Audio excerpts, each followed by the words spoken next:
La forêt des âmes perdues. Dans les royaumes oubliés de l'Afrique médiévale, il existait un village nommé Touna. Ce village était entouré par la forêt des âmes perdues, un lieu aussi mystérieux qu'effrayant. Les habitants murmuraient des légendes anciennes à propos de créatures surnaturelles et de sorciers puissants. Ces êtres étaient capables de voler les âmes des vivants et de les offrir à des forces obscures. Mais personne n'osait vraiment parler de ces rumeurs, de peur de réveiller des puissances incontrôlables. Adama, un jeune orphelin, avait été élevé par son oncle, un sage guérisseur du village. Ce dernier lui avait appris à connaître les plantes médicinales et les croyances qui guidaient leur peuple. Mais il lui avait toujours dit, « La forêt te cherche, mais tu ne dois jamais la suivre. » Ce conseil résonnait dans l'esprit d'Adama. Un soir, alors que la brume montait et que le vent soufflait fort, une silhouette apparut à la lisière de la forêt. C'était une femme mystérieuse, vêtue d'une robe de cuir usé, mais avec un regard perçant, presque surnaturel. Elle se nommait Oyka, une ancienne prêtresse des ombres. Ses pouvoirs avaient été corrompus par la magie noire. Elle annonça qu'un terrible mal rongeait le village. La forêt avait commencé à dévorer les âmes des villageois, les envoyant dans un monde parallèle où ils sombraient dans la folie. Adama, hanté par la disparition de son oncle, décida de se rendre dans la forêt pour comprendre ce qui se passait. Dès qu'il y entra, une brume épaisse s'éleva autour de lui, l'étouffant peu à peu. Les arbres semblaient murmurer des paroles anciennes, des voix distantes qui venaient de toutes parts. Le sol sous ses pieds semblait respirer. La forêt vivait, elle était vivante. Après plusieurs heures d'errance, Adama arriva devant un autel ancien.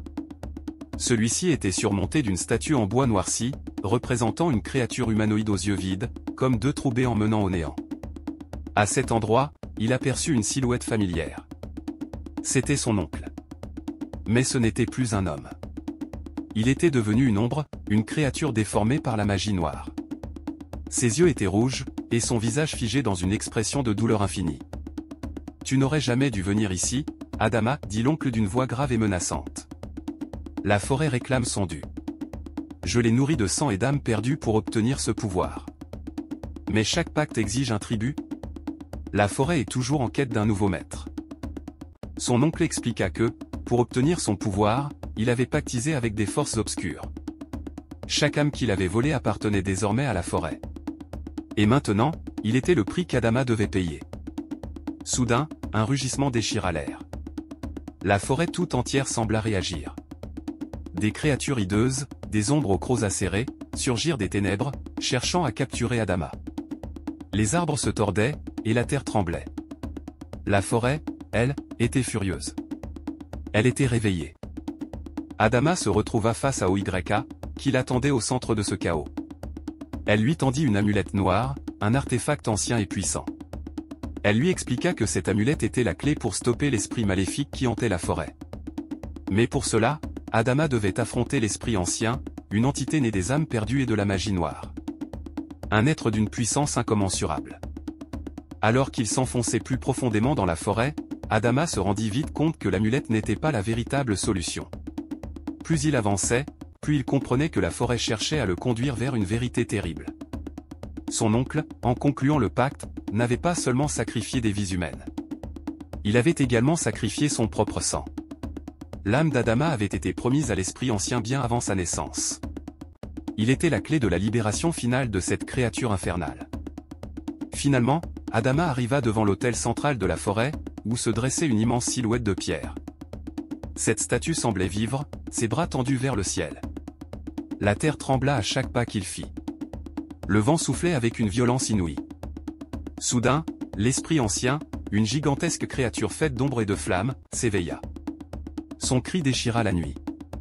La forêt tout entière se plia sous son pouvoir. Adama brandit l'amulette dans l'espoir de l'utiliser contre la créature. Mais alors qu'il la tenait dans ses mains, il comprit que la magie noire était une force qui ne pouvait être contrôlée.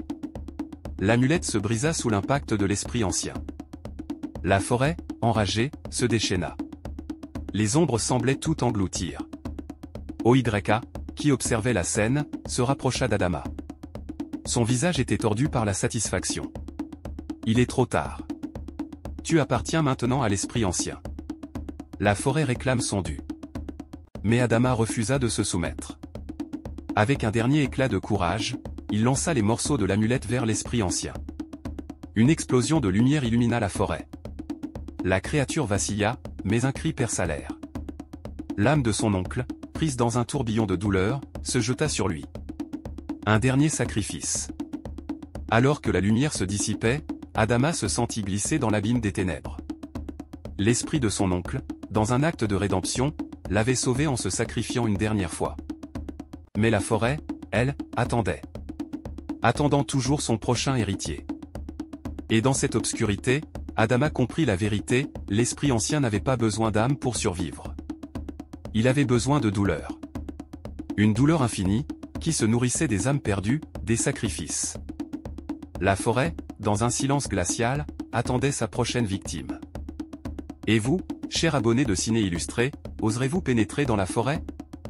Où serez-vous la prochaine âme que la forêt viendra chercher?